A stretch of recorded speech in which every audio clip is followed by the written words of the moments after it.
찬양을 주님께 찬양을 주님께 드리어라.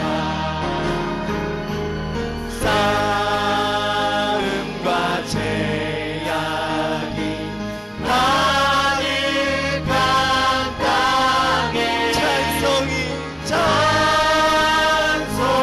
하늘에 사무치 찬송이 하늘에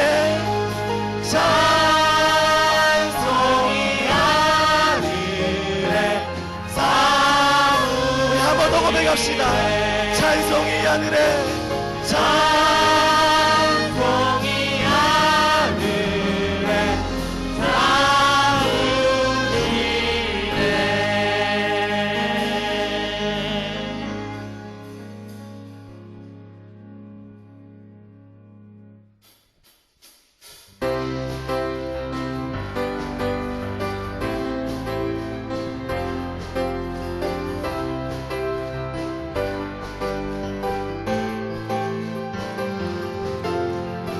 우리 고백하며 나갑시다. 저 높은 하늘 위로 저 높은 하늘 위로 밝은 태양 떠오르듯이 난 주저하지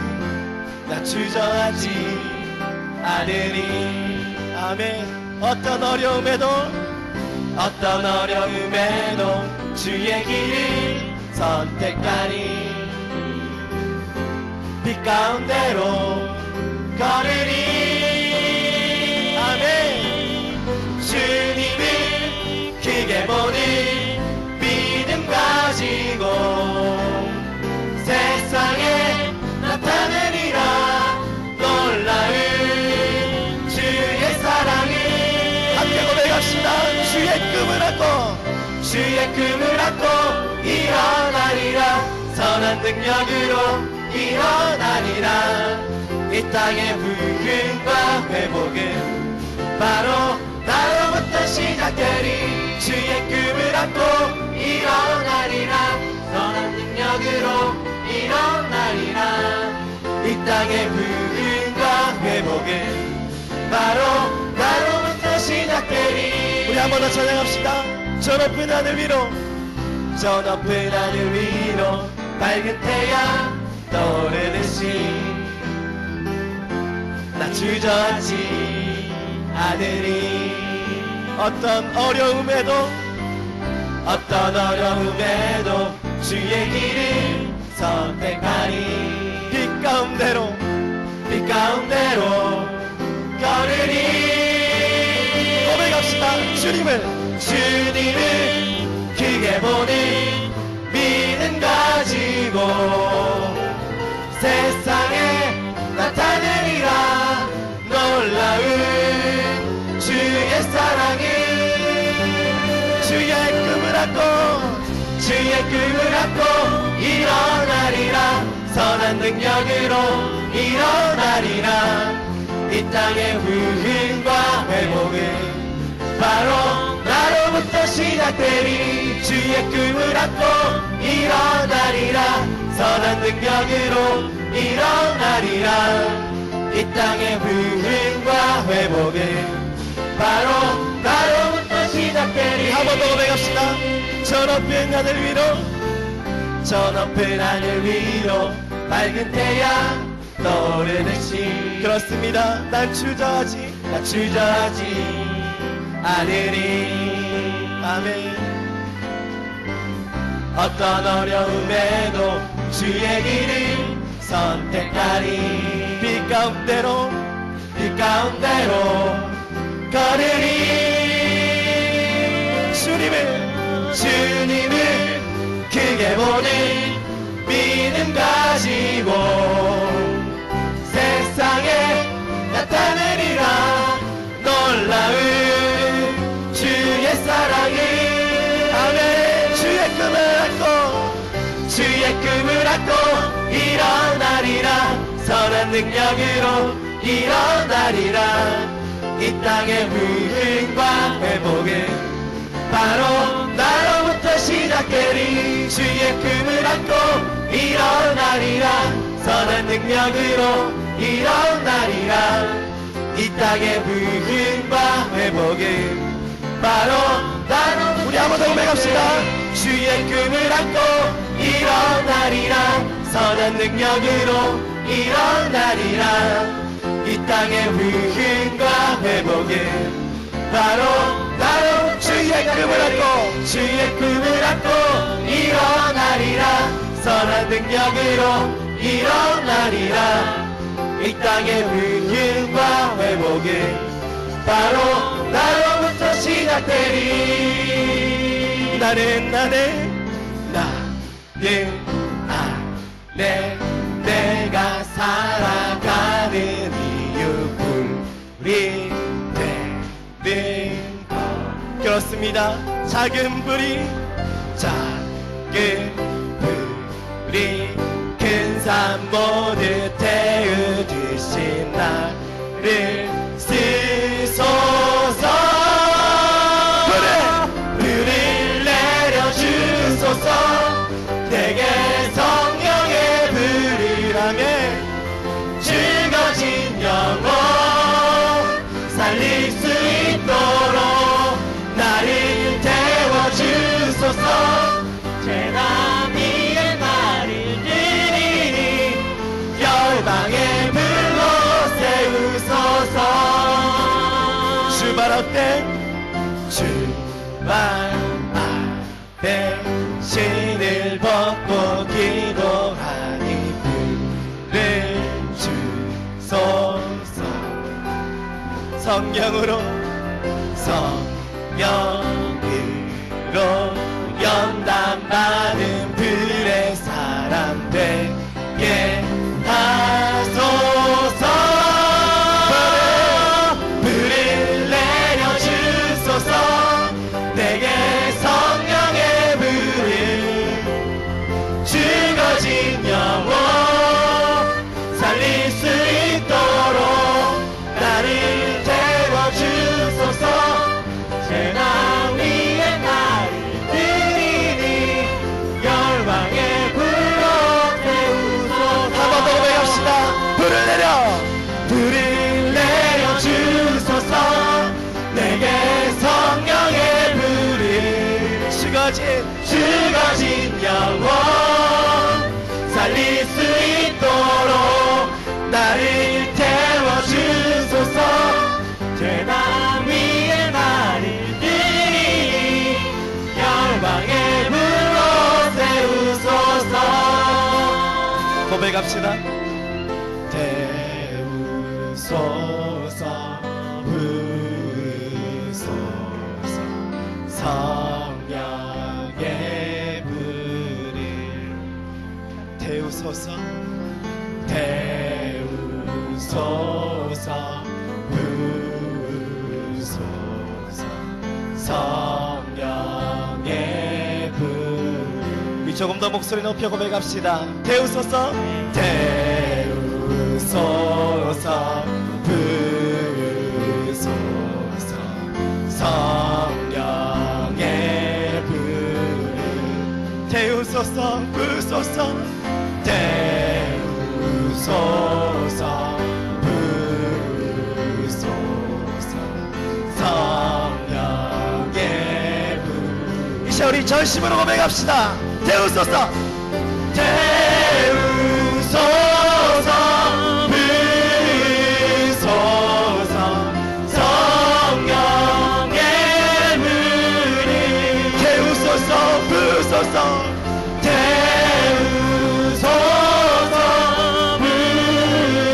부으소서 성령의 불을 내려주소서. 내게 성령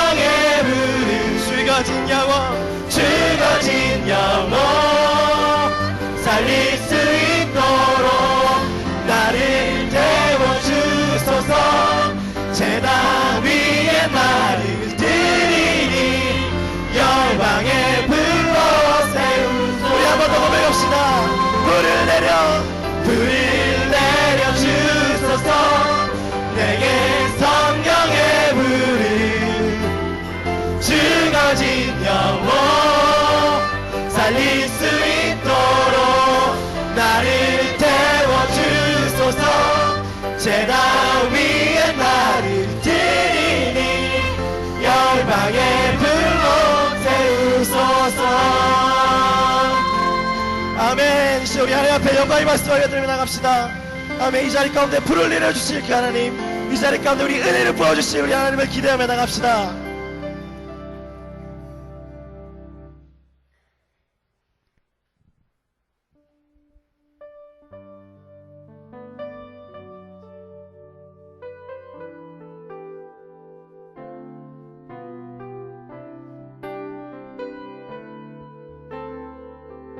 함께 고백합시다. 내는 주의 영광을 보내 우리 가운데 계신 주님 그 빛난 영광 온 하늘 덮고 그 찬송 온 땅 가득해 내는 주의 영광을 보내 찬송 가운데 서신 주님 주님의 얼굴을 온 세상 향하네 권능의 발을 드셨네 주의 영광 이곳에 가득해 우리 선에 주님과 함께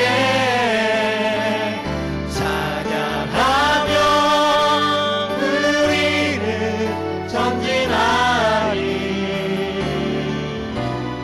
모든 열망 주 볼 때까지 우리 한 번 더 찬양합시다.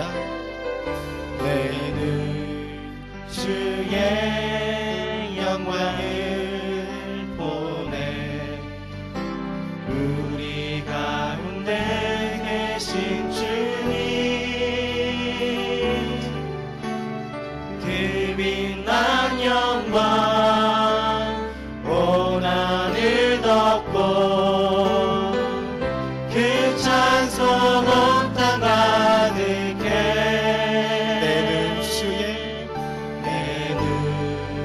주의 영광을 보내 찬송 가운데 서신 주님 주님의 얼굴을 온 세상 향하네 권능의 발을 드셨네 주의 영광 이곳에 가득해 우린 선에 주님과 함께 찬양하며 우리는 전진하리 모든 열방 주 볼 때까지 함께 고백합시다. 하늘 아버지 우리 새롭게 하사 열방 중에서 주를 섬기게 하소서 모든 나라 일어나 찬송 부르며 영광의 주님을 보게 하소서 주의 영광 이곳에 가득해 우린 선에 주님과 함께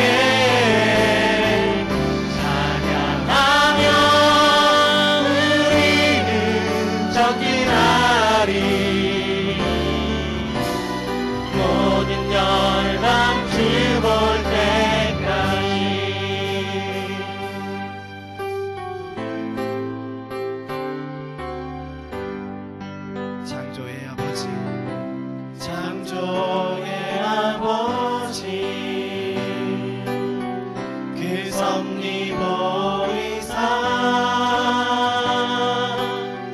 택하신 세대 일으키려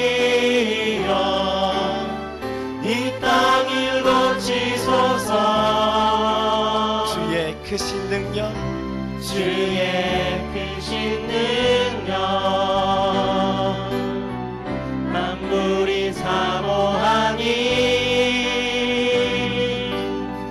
성령의 기름 부어 주사 이 시간 임하소서. 주 영광 여기 임하사 열방향의 기미 비추소서. 주의 얼굴 구할 때 주의 은혜 머무소서. 열방의 통치자 열방의 통치자 세상이 보리라. 신실한 주의 약속으로 교회는 승리하리. 아멘. 우리를 돌아보사 우리를 돌아보사 강건케 하소서. 연약한 모두 벗어지고 승리케 하옵소서. 고백합시다. 주 영광 여기 임하사 열방향의 기미 비추소서. 주의 얼굴 구할 때 주의 은혜 머무소서. 주 영광 여기에 주 영광 여기 임하사 열방향의 기미 비추소서. 주의 얼굴 구할 때 주의 은혜 머무소서. 주 영광 여기 임하사 열방향의 기미 비추소서. 주의 얼굴 구할 때 주의 은혜 머무소서. 다시 우리 하나님 앞에 영광을 돌립시다. 영광 영광 영광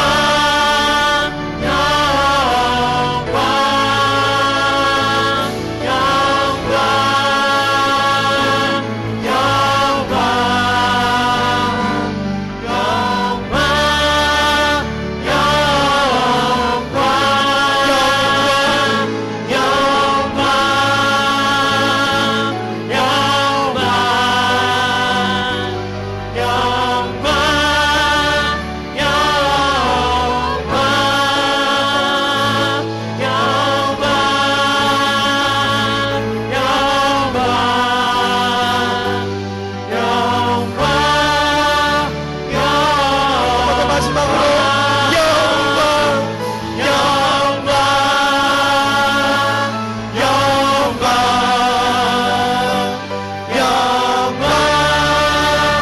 영광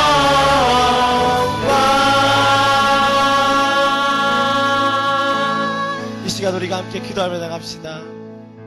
언제나 동일하신 신실하신 그 하나님, 이 시간 우리가 그 하나님을 예배하기를 소원합니다. 이 시간 이 자리 가운데 임재하여 주시어서 하나님 이 시간 이 예배를 받아 주시옵소서. 이 시간 우리가 함께 기도하며 나가길 소원합니다. 기도하겠습니다.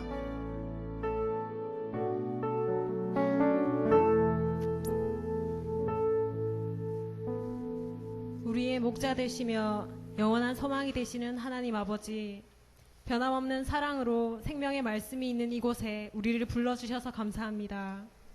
우리의 부족함을 보지 않으시고 우리를 덮고 있는 주님의 보혈을 보시는 하나님을 찬양합니다. 말씀 붙들고 살아가는 우리에게 능력 있는 삶을 허락하신 주님께 감사드립니다. 이 시간 주께 드릴 기쁨의 예배를 받아주시옵소서. 작은 것에 감사하고 기뻐할 수 있는 충만한 은혜가 우리에게 이미 허락되어 있음에 감사드립니다. 특별한 사건이 있어야 주의 임재를 느끼는 것이 아니라 변함없는 일상 가운데 하나님을 깊이 경험하는 성도들이 되길 원합니다. 말씀의 능력과 구원의 감격을 회복시켜 주시옵소서.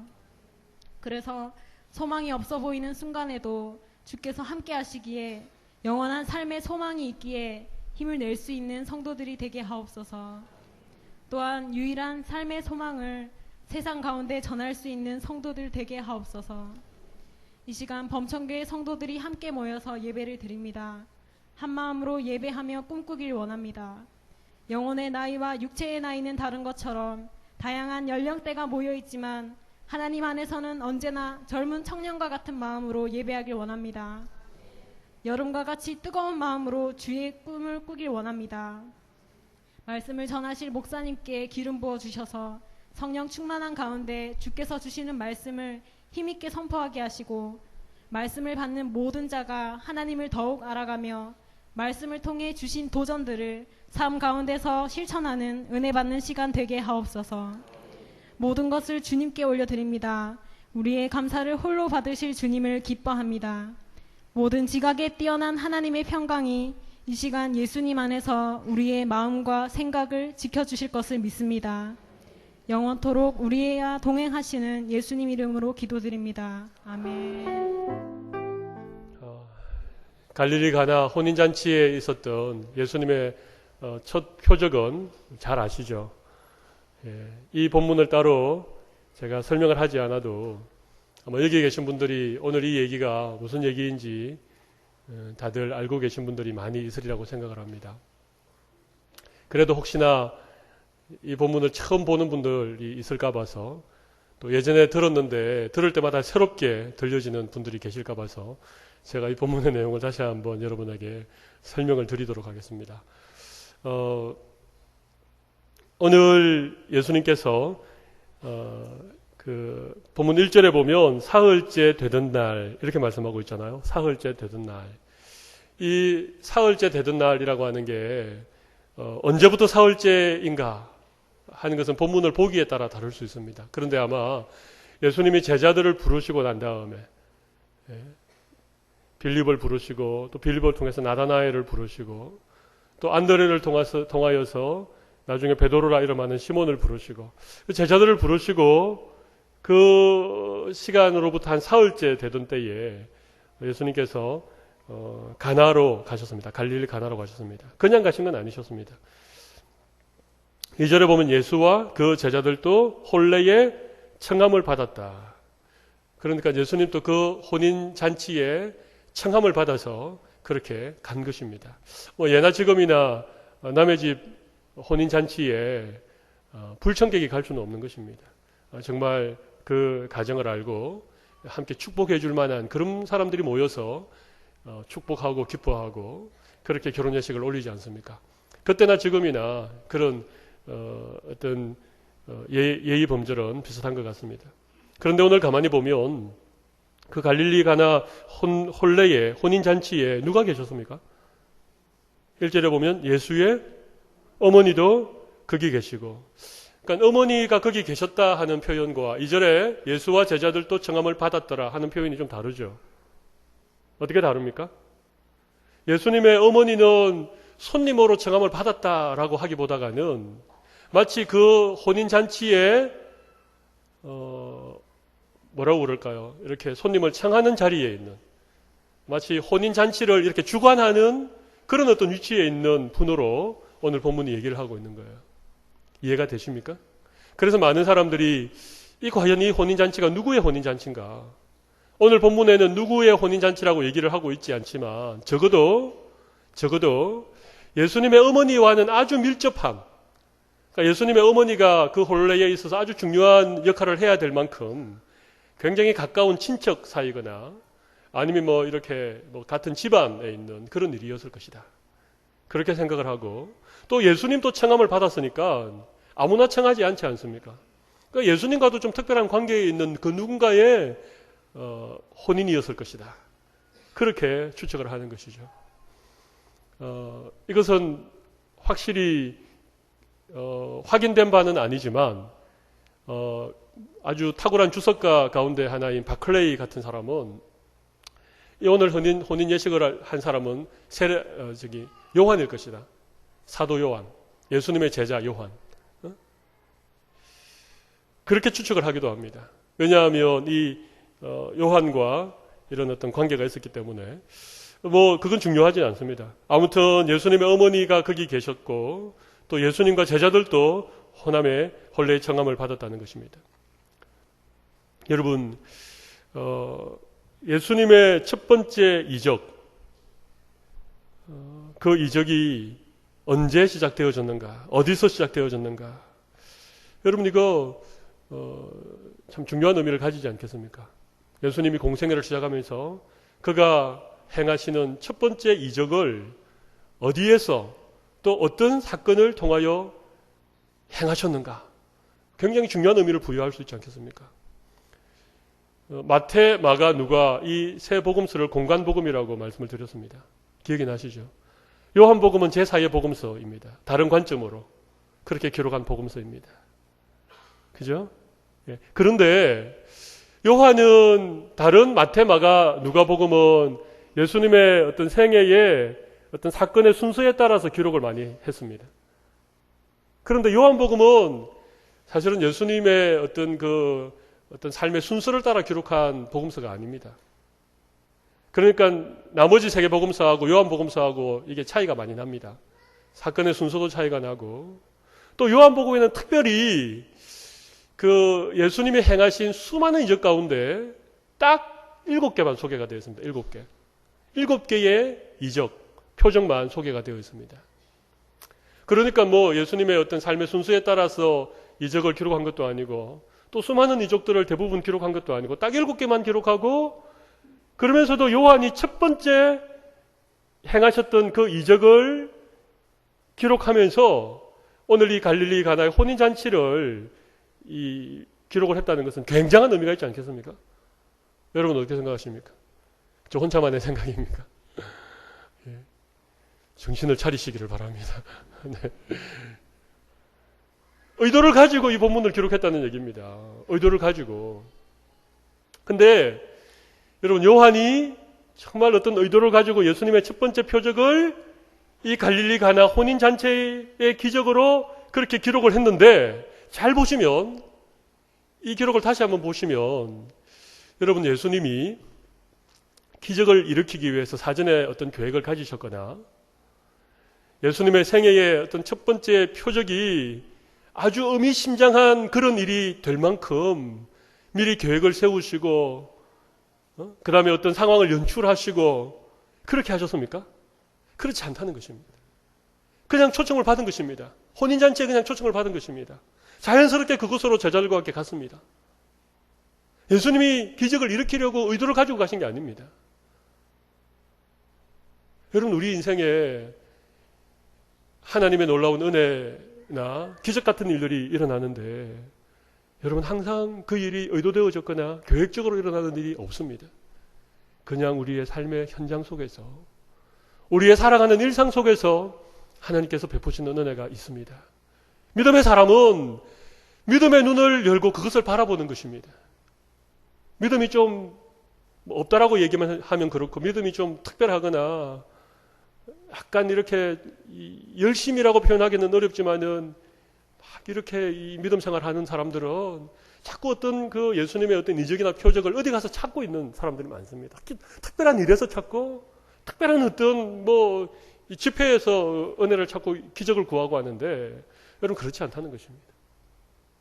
예수님이 자연스럽게 그 혼인잔치에 초청을 받아서 그곳으로 가셨고, 그 자리에서 포도주가 모자라고 또 예수님의 어머니가 청하고, 그래서 예수님께서 그 일을 행하신 것일 뿐입니다.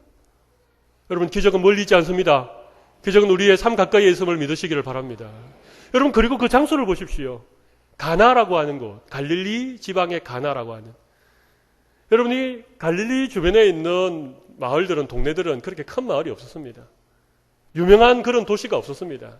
그냥 호수 주변에 그냥 자금자금하게 이렇게 배 띄워서 뭐 이 고기 잡고 그렇게 사는 조그마한 부락입니다.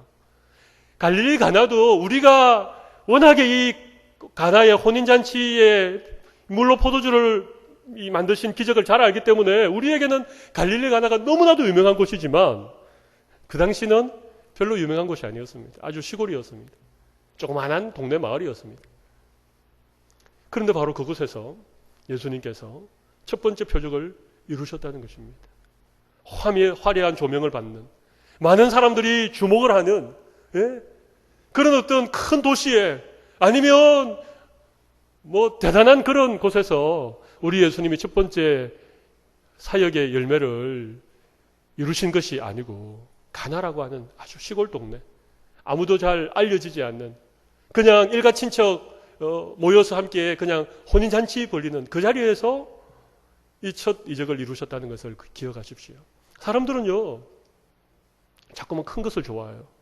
유명한 것을 좋아합니다. 그래서 그런 말도 생기지 않았습니까? 말이 태어나면 제주도로 보내고, 사람이 태어나면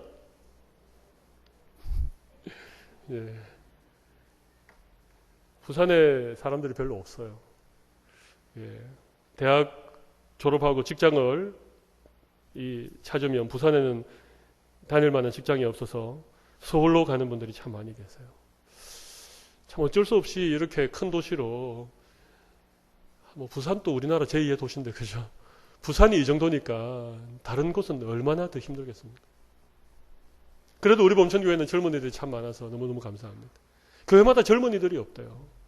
다 도시로, 큰 도시로, 대도시로, 서울로 다 떠나가기 때문에. 그래서 우리 마음에 자꾸 좋은 대학, 뭐 큰 도시, 뭐 대기업, 자꾸만 이렇게 생각하는데 여러분 그렇지 않습니다.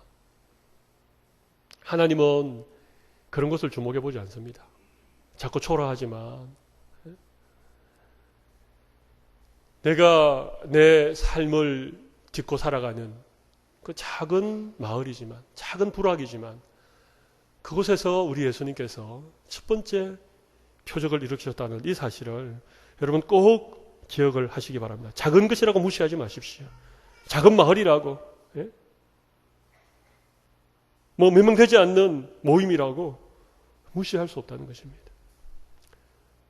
요한이 7개의 표적을 기록하면서 그 가운데 첫 번째 표적을 소개하고 있는 그 사건이 시작되어지는 그 얘기가 너무나도 자연스럽게, 너무나도 작은 마을에 일어났던 혼례를 통하여서 그 표적이 일어나고 있다는 것에 우리가 늘 주목을 해야 되리라고 생각을 합니다. 여러분, 그런데 오늘 잔치 자리에 포도주가 떨어졌죠. 우리는 잔치하면 뭐가 제일 중요하죠? 안 믿는 사람들은 술이 중요하지만 우리 믿는 사람들은 술 대신 음료수를 많이 하지 않습니까? 옛날에 뭐 이 감주 같은 식혜 같은 것도 만들고 이렇게 했는데, 이렇게 뭔가 사람들이 이렇게 음식과 함께 마실 이 음료수가 떨어진다는 것은 잔치의 분위기를 깨트리는 심각한 그런 일입니다. 근데 그 잔치에 포도주가 떨어진 것이죠. 우리나라도 잔치를 좀 거하게 하지만 우리와 똑같은 동양적인 사고방식을 가지고 있는 유대인들도 뭐 이렇게 결혼식이라든지 장례식이라든지 이런 것들을 우리랑 굉장히 비슷하게 좀 거창하게 하는 것 같아요. 요즘 우리나라는 이런 관혼상제에 좀 이 금소화를 시켜가지고 이제 이 뭐 결혼을 해도 그냥 예식장에서 이렇게 하고 하지만 옛날에는 다 동네 잔치였지 않습니까? 사람들이 많이 모이고 그래서 음식을 푸짐하게 하고 음식을 하면 그냥 집집마다 나누어서 그 음식을 함께 나누어 먹고 그러는데 잔치에 음식이 떨어졌다. 그러면 어떻게 됩니까? 참 힘든 일이죠. 네? 그러면 그 집안이 망신을 당하는 것입니다. 아니 어떻게 음식을 그밖에 하지 않았냐. 네? 그러면 궁색한 사람, 인색한 사람 뭐 이런 좋지 못한 평을 받기 때문에 잔치에는 음식이 풍성해야 돼요. 그런데 오늘 이 혼인잔치에 포도주가 떨어져 버린 것입니다. 불청객들이 많이 와서 그런지 아니면 이 잔치에 온 사람들이 너무 포도주를 많이 마셔서 그런지 이유는 잘 모르겠지만 아무튼 포도주가 떨어졌습니다. 잔치에 포도주가 떨어졌다. 이것은 아주 심각한 문제입니다. 뭐 그렇다고 거기 가서 콜라를 사오겠습니까? 사이다를 사오겠습니까? 이럴 때는 웃어야 되는데. 네. 네. 근데 보십시오. 오늘 이 물이 포도주로 변하는 예수님의 첫 번째 이적에 보면 반드시 그 이적을 일으키는 현장에 누군가 사람들이 있었다는 것입니다. 포도주가 떨어졌을 때에 예수님의 어머니가 예수님에게 왔습니다. 예수님의 어머니는 사실은 그 혼례의 주인공은 아니었던 것 같습니다. 중요한 위치에 있는 것 같긴 하였지만 연회장이 따로 있고 또 혼례를 치르는 가정이 분명히 따로 있었음에도 불구하고 예수님의 어머니가 포도주 떨어진 것을 제일 먼저 알은 것 같아요. 그렇지 않아요? 그죠? 네. 그러니까 이 예수님의 어머니의 마음속에는 아주 예민한 이런 어떤 영적인 감각들이 있었던 것 같아요. 그 잔치의 전체적인 상황을 살피고 혹 무엇이 부족한지 또 어떤 부분에 문제가 생겼는지 그런 어떤 마음의 자세를 늘 가지고 있었던 것 같아요. 마리아라고 하는 예수님의 육신의 어머니가 보통 여인이 아니시죠? 이분은 보통 분이 아니세요. 근데 보면 항상 그런 분이 계세요. 다른 사람들을 그냥 보통으로 생각하고 그냥 스쳐 넘겨버리고 별 볼 일 아닌 것처럼 그렇게 여기는 그런 작고 사소한 부분도 늘 이렇게 예민하게 바라보고 늘 그런 것들을 이렇게 생각하고 이렇게 기도하고 혹 부족한 것이 있으면 본인이 이렇게 채우기도 하고 조금 문제가 될성 싶으면 이렇게 문제가 더 커지기 전에 이렇게 그런 것들을 또 보완해 주는 그런 사람들이 우리 교회 안에 곳곳에 있어서요. 참 귀한 분들이시죠. 언제나 그런 사람들을 통해서 하나님은 일을 해 나가시는 것입니다. 예수님 어머니가 그 포도주가 떨어진 상황을 먼저 알고 다른 사람을 찾아가지 않았어요. 그죠? 예.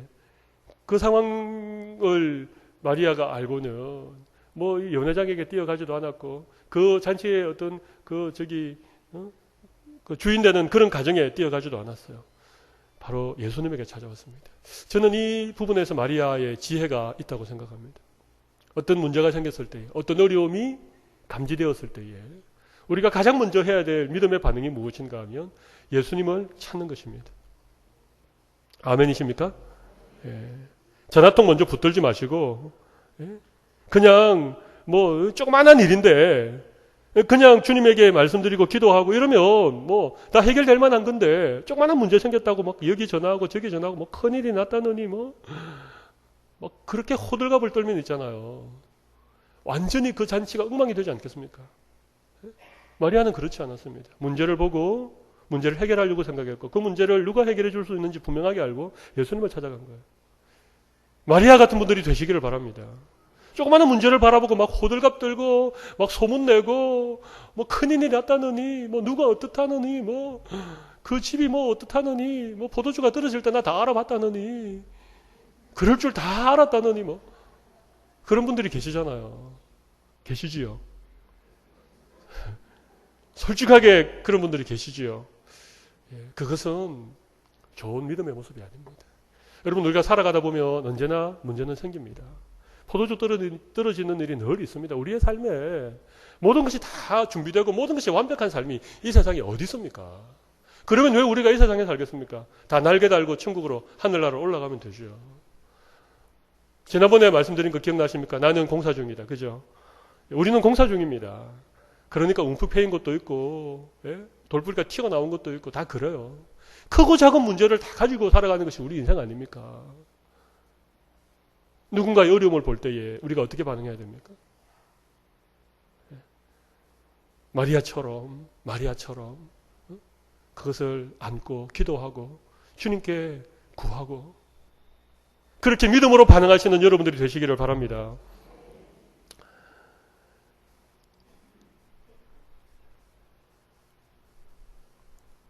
그래서 마리아가 예수님에게 가서 포도주가 떨어졌다.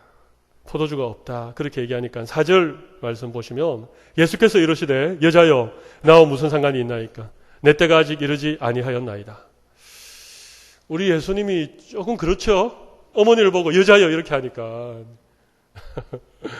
예. 근데 이제 사실은 그 우리나라와 풍속이 다르니까 이 유대인들의 뭐 언어 생활이라든지 풍습이 좀 다르니까 이해가 안 되는 부분이에요.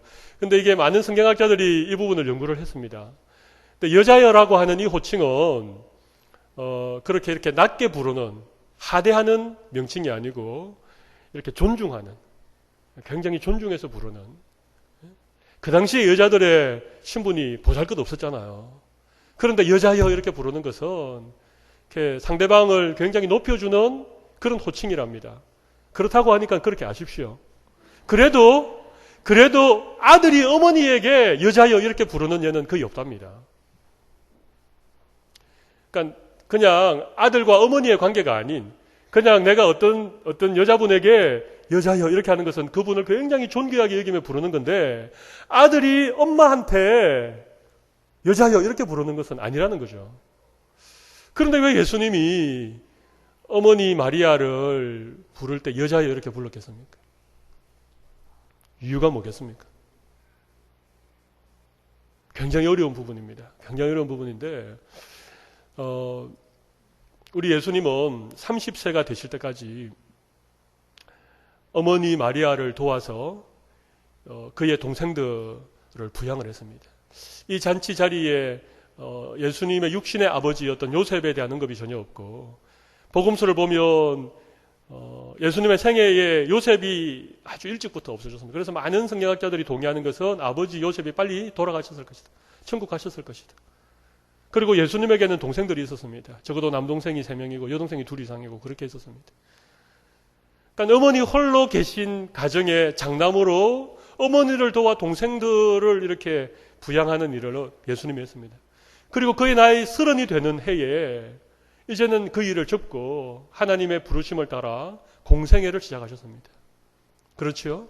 네. 그리고 그 공생애를 시작하고 이 어머니 마리아를 처음 맞닥뜨린 그런 상황이었습니다. 그래서 예수님께서 이 어머니 마리아를 향하여 어머니라고 하지 않고 여자를 향하여 존칭어로 부르는 이 여자여라고 부르셨던 것입니다. 이제는 더 이상 어머니의 아들이 아닌 하나님께서 이 땅에 보내신 메시아로서의 공적인 사역을 시작하는 그런 어떤 예수님의 아주 분명한 어떤 그 모습을 이런 명칭을 통하여 보여준 것입니다. 우리 예수님께서 어머니와의 어떤 이런 어떤 모자지간을 이렇게 객관화시키는, 그죠? 예. 그렇게 객관화시키고 있는 그런 장면입니다. 여러분, 가족을 객관화시켜야 돼요. 가족을 객관화시켜야 돼요. 가족의 객관화라고 하는 주제로 언제 한번 말씀을 전할 기회가 있을는지 모르겠습니다만은 여러분 좀 가족을 이렇게 객관적으로 바라보는 그런 어떤 부모의 자세, 그런 어떤 자식의 마음 이런 것들이 있으면 그냥 가정은 하나님이 세우시고 자녀들은 하나님이 잠시 맡겨두신 하나님의 기업이고 선물이다. 이런 식으로 자식에 대하여 객관화가 되어지면 그 자녀들이 믿음 안에서 잘 자라게 돼요. 그런데 가족에 대해서 객관화가 되지 않고 가족을 너무 끼고 돌고 마치 내 분신인 양 내 못다 이룬 꿈을 이루어줄 그 누군가 그렇게 생각을 하면 그때부터 이게 관계가 꼬이기 시작하는 것입니다. 지나친 그런 어떤 그 관심과 애정이 좋지 못한 그런 어떤 가족의 관계로 얽혀지게 되는 것입니다. 아무튼 예수님이 지금 마리아에게 여자여 이렇게 얘기를 했습니다. 그리고 예수님께서 또 이렇게 얘기하죠. 나와 무슨 상관이 있나이까 내 때가 아직 이르지 아니하였나이다. 그렇게 얘기했습니다. 그러니까 이 예수님의 말씀을 들어보면 예수님이 어머니 마리아의 청에 거절을 한 것처럼 보이죠. 그죠? 나와 무슨 상관이 있습니까? 아직 저의 때가 이르지 아니하였습니다.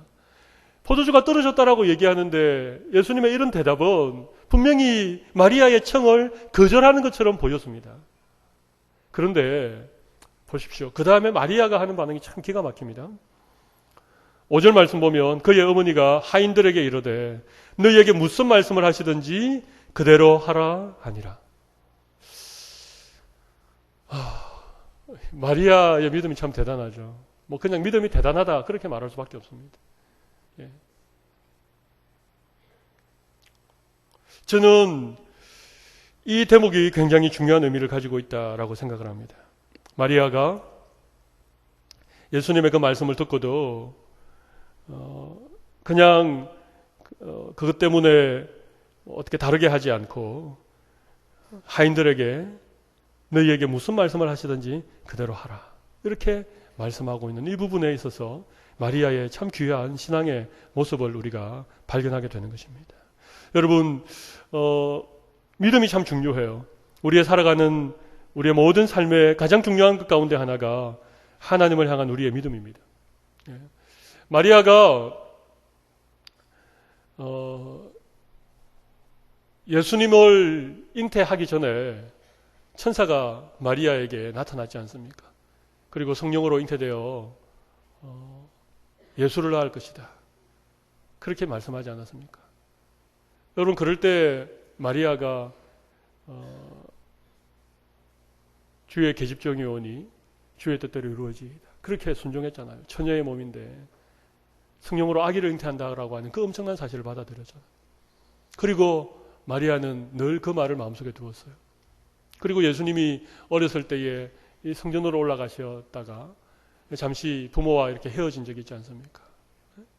그럴 때에도 마리아는 그 예수님의 모든 말씀하시는 것과 그의 모든 행하신 일을 마음에 두었다, 그렇게 누가복음에 보면 계속해서 기록을 하고 있습니다. 그러니까 이 마리아는 비록 자기의 몸으로 낳은 아들이지만 그 예수가 누구인지, 그 예수가 자기의 아들이지만 그 아들이 아닌 온 인류를 죄에서 구원할 메시아이시고 또 그 인류를 이루어 가실 분이라고 하는 사실을 마리아는 늘 마음에 간직을 하고 있었습니다. 이것이 마리아에게 있는 예수님에 대한 믿음이었습니다.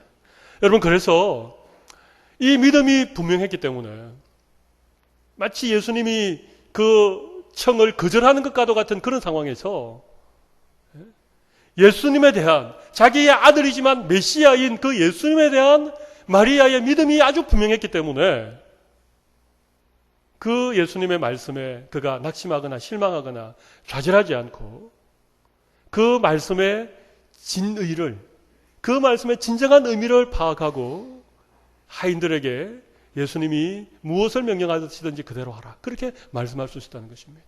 사랑하는 성도 여러분, 여러분들이 하나님을 누구로 믿고 계십니까? 그리고 여러분에게 있어서 예수 그리스도는 어떤 분이십니까? 그리고 우리의 속에 내주하시는 성령 하나님은 어떤 분이십니까? 때로 하나님을 우리가 다 이해하지 못할 때가 있습니다.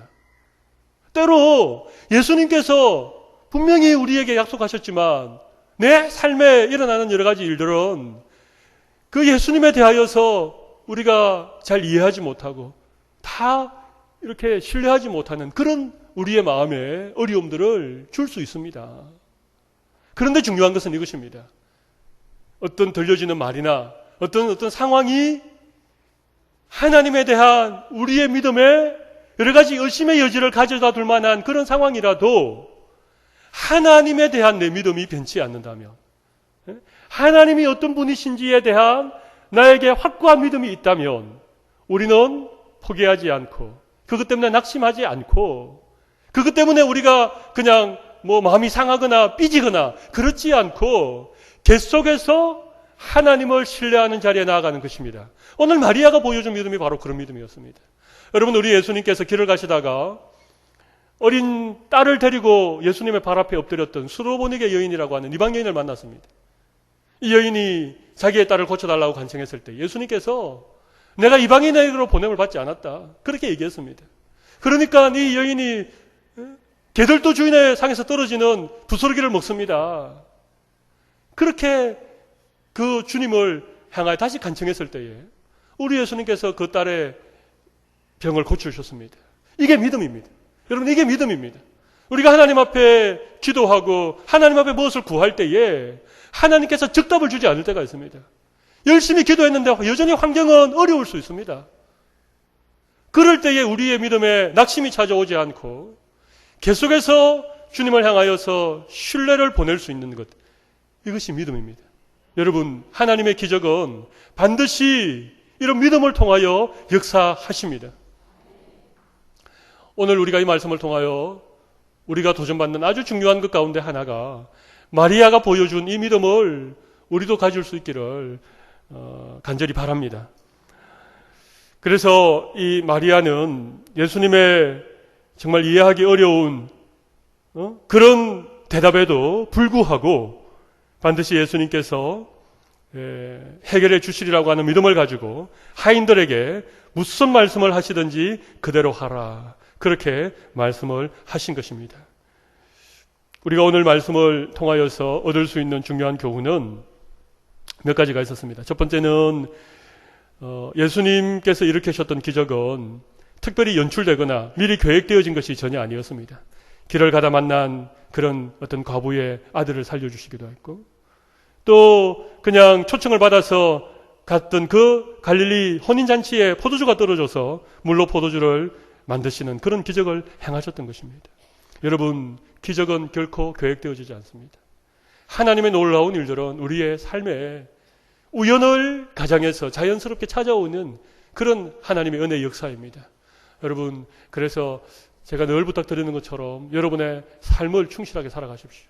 한 주간의 삶이 하나님 앞에 드려질 만한 생활 예배가 될 수 있도록 그렇게 살아가실 수 있기를 바랍니다. 그리고 여러분의 믿음의 눈을 크게 여십시오.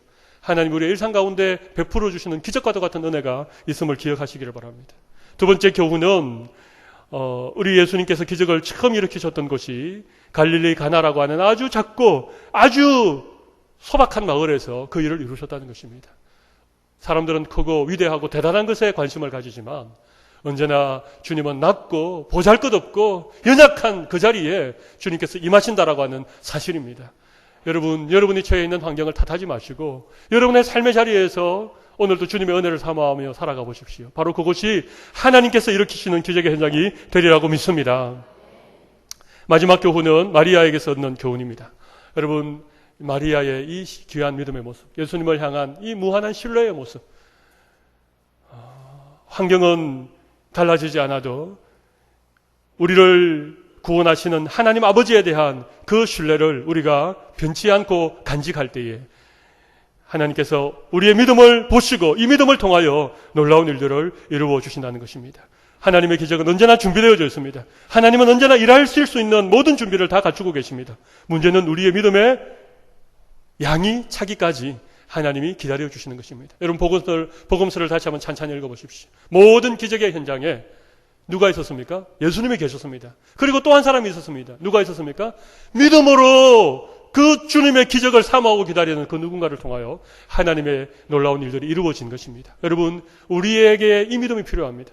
하나님의 기적을 이 세상에 펼쳐가기 위한 통로로서의 우리의 믿음이 반드시 있어야 되어집니다. 그 믿음이 준비되어졌다면 하나님께서 우리를 통하여 우리가 생각하지도 못한 놀라운 일들을 이루어 주실 것입니다.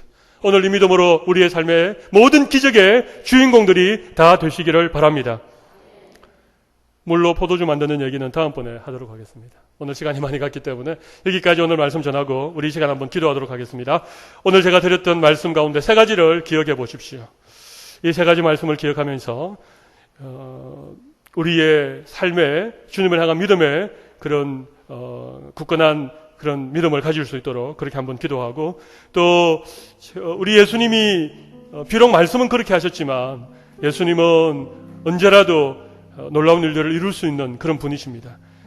예수님의 말씀을 우리가 다 이해하지 못해도 주님을 향한 그런 어떤 무한한 사랑을 우리가 가지고 무한한 신뢰를 가지고 언제나 주님 앞에 믿음으로 반응할 수 있는 우리가 되게 해달라고 다 같이 한번 통성으로 기도하며 나아가도록 하겠습니다. 함께 기도하겠습니다. 살아계신 하나님 아버지, 오늘 인생 예배를 통하여 갈릴리 가나에서 일어난 첫 번째 기적의 현장을 저희들이 조명하여 보았습니다. 주님이 기적을 일으키신 현장은 대단한 곳이 아니었습니다. 그리고 미리 얻어되어졌거나 각본으로 쓰여진 것이 아니었습니다. 그저 갈릴리 가나에 초청을 받아 혼인잔치에 갔다가 그곳에 포도주가 떨어진 것을 알고 주님이 그 일을 이루어 주셨습니다. 기적의 현장에 마리아라고 하는 신실한 믿음의 여인이 있었습니다. 하나님의 기적은 우연히 이루어지는 것이 아니고 그냥 이 세상에 펼쳐지는 것이 아니고 누군가 믿음의 사람들을 통하여 그 일이 이루어짐을 믿습니다. 오늘 우리의 삶에 주님의 기적과 같은 은혜를 사모하며 그런 일들이 이루어지기를 저희들 간절히 바랍니다.